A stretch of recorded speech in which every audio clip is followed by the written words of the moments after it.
In 2006, when Facebook first came into Canada, the school I was at was one of the first schools that kind of rolled out the social media platform. It was one of a kind at the time, the idea that you could connect with the people around you in a way that made class reunions feel kind of redundant. It didn't take very long, though, and in retrospect, the idea of rolling out a social media platform to people primarily in undergrad was kind of like giving a toddler a loaded shotgun. Because there's a saying that you might have heard, but a little bit of knowledge is a dangerous thing. And there's not much that's more dangerous than somebody who is 3/4 of their way through an undergrad program. If you've spent any time talking to people who have learned a little bit about a subject, it becomes really easy, especially for someone like me, to quickly think that because I know a little bit about something, that all of a sudden I know a lot about something.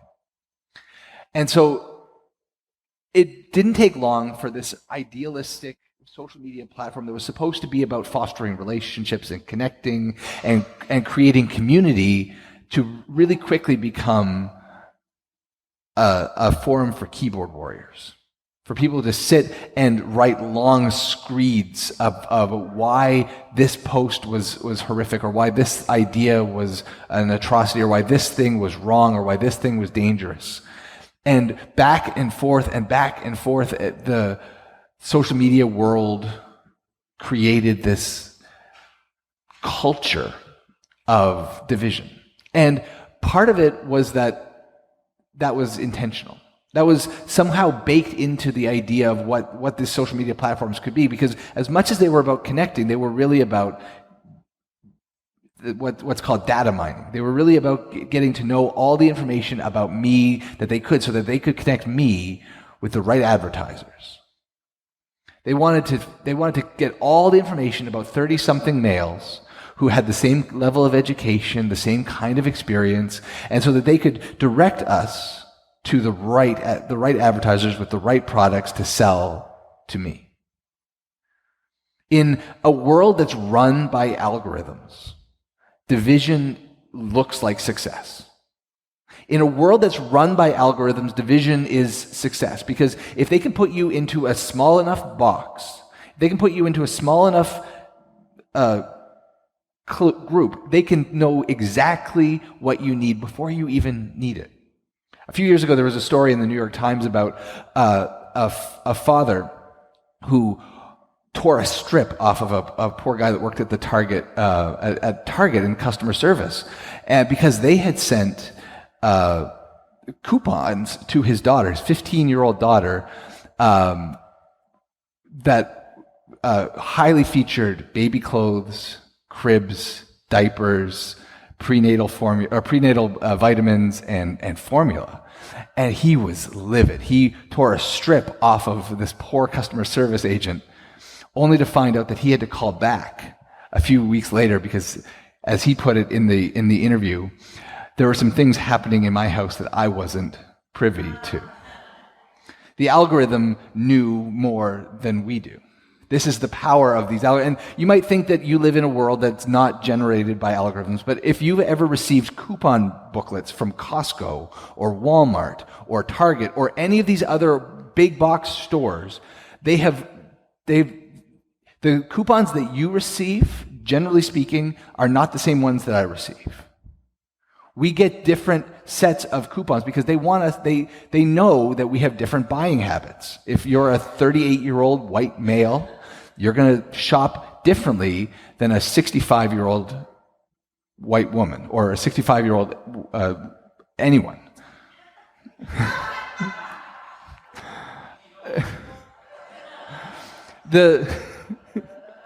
You said it, not me. The reality is that we live in a world that's run by algorithms. And that's not what the point is to talk about this morning, but the reality of a world run by algorithms is that it is a world run by division.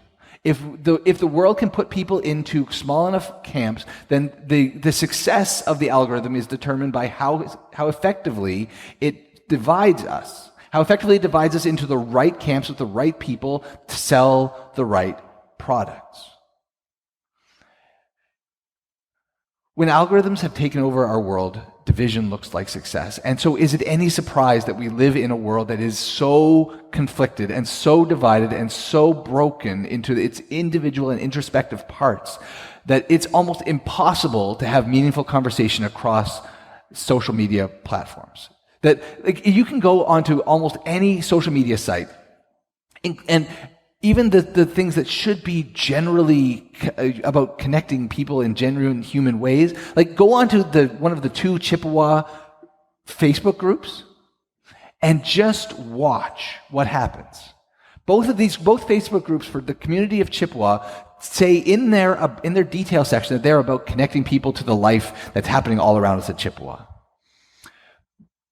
But when you dig into the comment section on any post, you will quickly and virtually 100% of the time find it devolving into a forum for argumentation. We live in a world that is divided into its little tiny silos, tiny and minuscule silos as possible, and we act surprised when the reality of conflict comes knocking.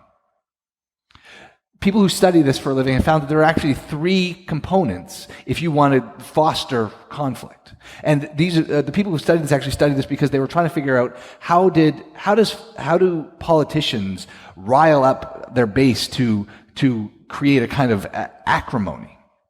Particularly, they wanted to look at the rise of fascists in the 1920s and 30s, and what were the things that they did. And they found three kind of universal components to create meaningful conflict.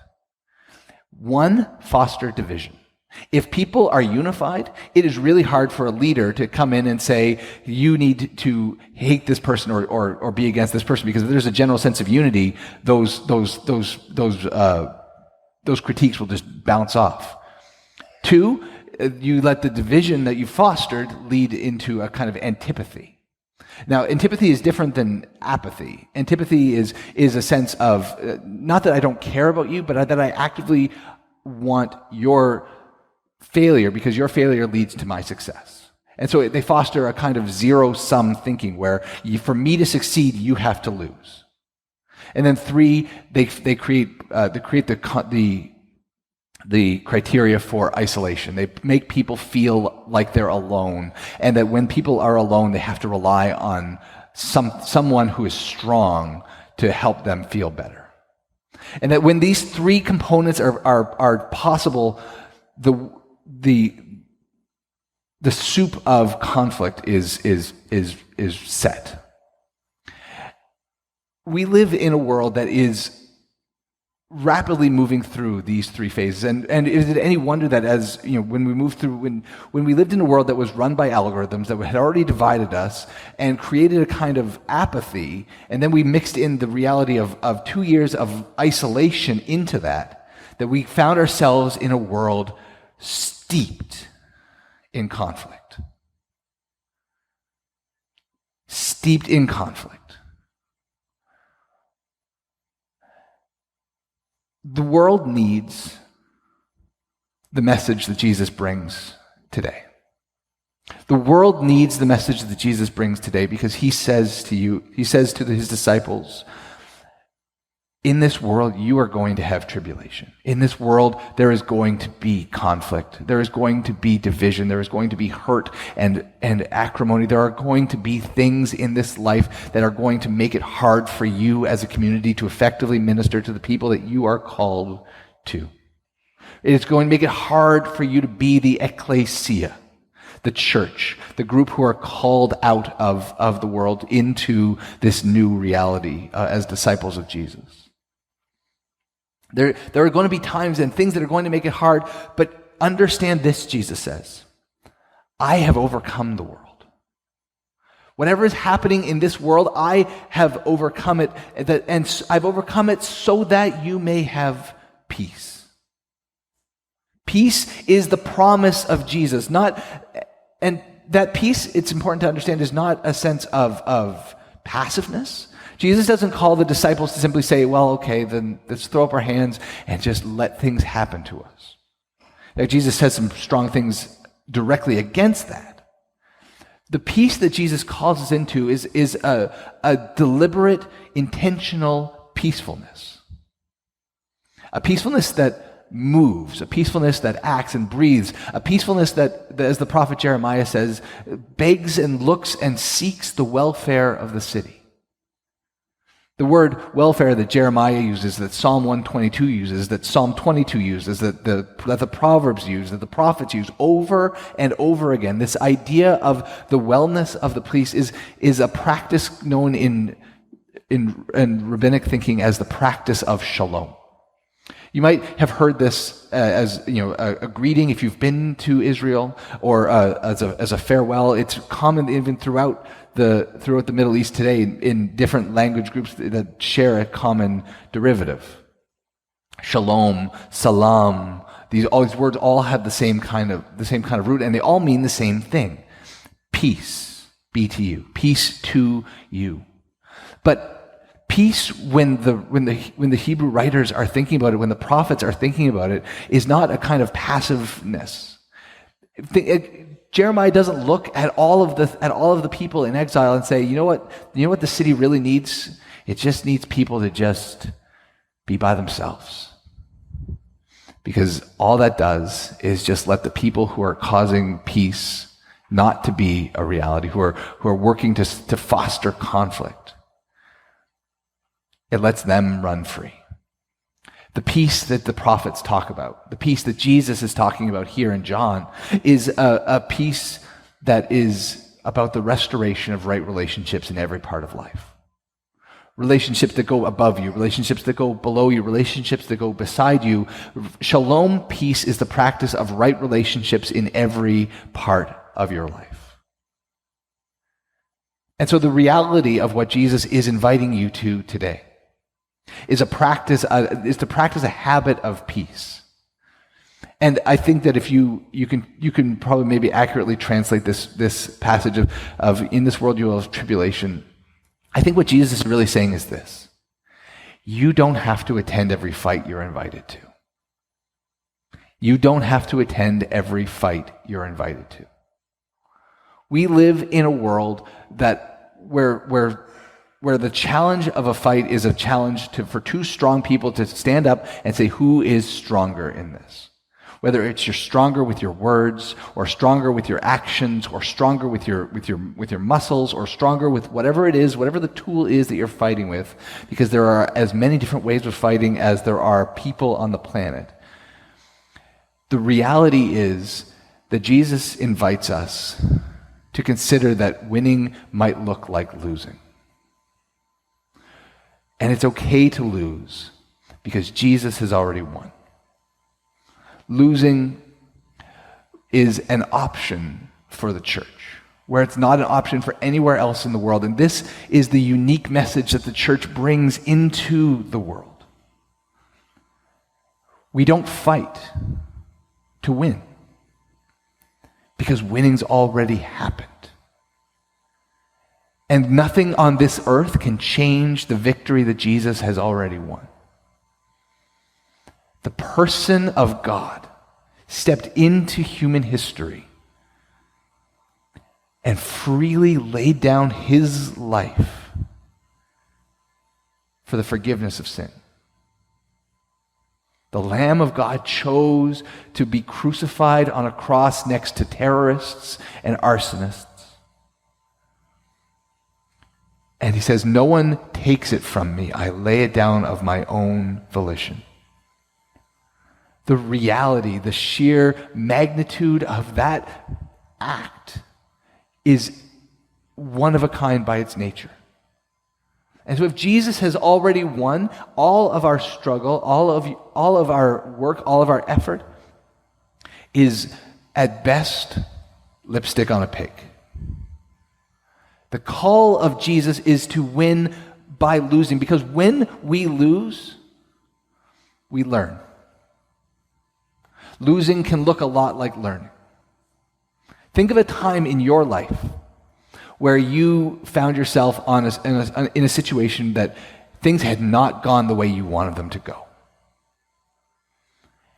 Did you take that moment and simply turn it around and say, well, I guess that is the way it is and I'm not going to do this thing? Or did you take that as an opportunity to say, there's something here that I can hold on to and I can find a new way to do it? Whether it's true or not, Edison said, he didn't find a way to invent a light bulb, he found 1,000 ways that didn't work. When we lose, when we open ourselves up to the potential of losing, we find that there's actually a lot of opportunities to learn and grow in those defeats, in those moments of brokenness, in those times where everything feels weighted against us, that there's a learning opportunity there if we dig for it. If we open ourselves up to the possibility that we don't have to win every single time, then we open ourselves up to the possibility that God can step in and show us a new way to do something. A new way to connect, a new way to worship, a new way to learn, a new way to serve, a new way to be human. Losing can look like learning, but losing also creates value. Losing creates value not in you, where winning always says the value needs to sit. Because if I lose and I'm the valuable one, I'm somehow tarnishing my record. If I lose a fight, or if I want to be a prize fighter, my value is in my 12-0 record. But if I lose, I create value in the other person.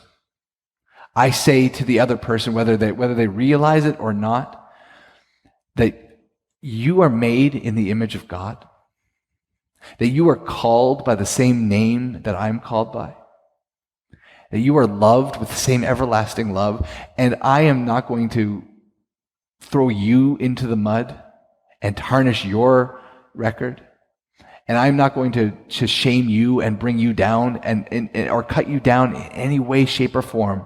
I'm going to lift you up. I'm going to lower myself. I'm going to race you to the bottom of this interaction that we call human life, because I value you. And so we stoop, we bend the knee, we surrender, because we believe fundamentally that nothing that happens in this world can take away from us what God has already given to us. Peace comes when the people of God recognize that the war is not ours to fight, and because Jesus has already fought for us. And so we are given the opportunity to find peace by losing. So what does this look like on an everyday basis? What does this look like as a habit? When you find yourself in a situation or in a moment where you enter into a zero-sum game, where you are in a situation where it is win or lose, or for me to have success, you need to have failure. Here's what I want you to do. Breathe. When you are in that situation, breathe. Even if it's just to take 2 seconds. That 2 seconds to move from the place of reaction where our instinct says to fight and to win, that moment of pause becomes a transformative practice.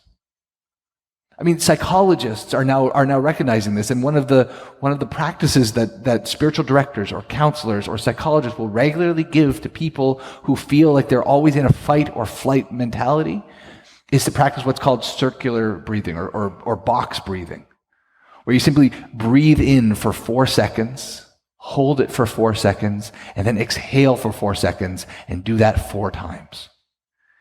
And what happens is it creates a physiological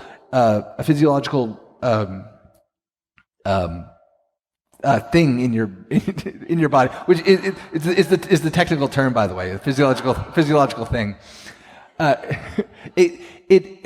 Your body begins to produce a hormone that directly counteracts cortisol, which is the stress hormone that your body produces in fight or flight mode.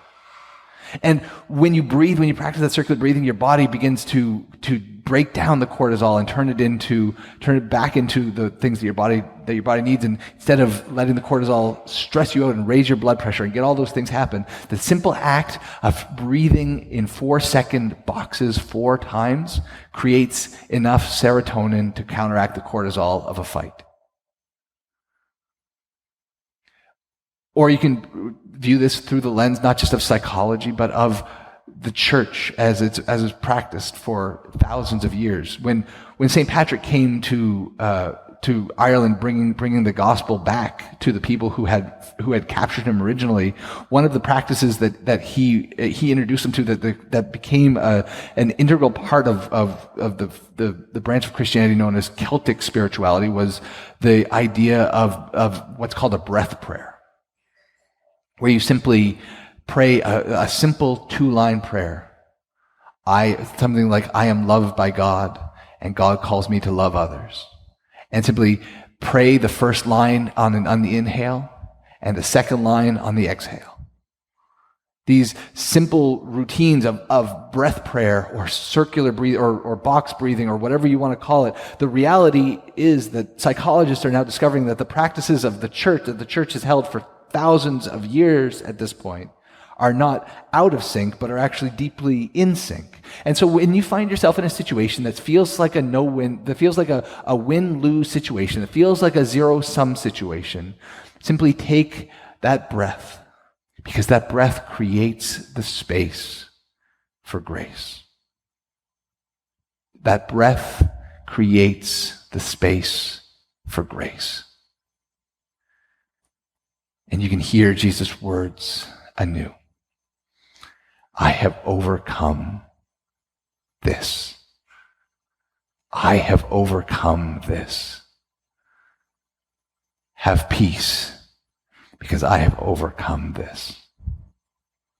Glory be to the Father, and to the Son, and the Holy Spirit, as it was in the beginning, is now, and ever shall be, world without end. Amen.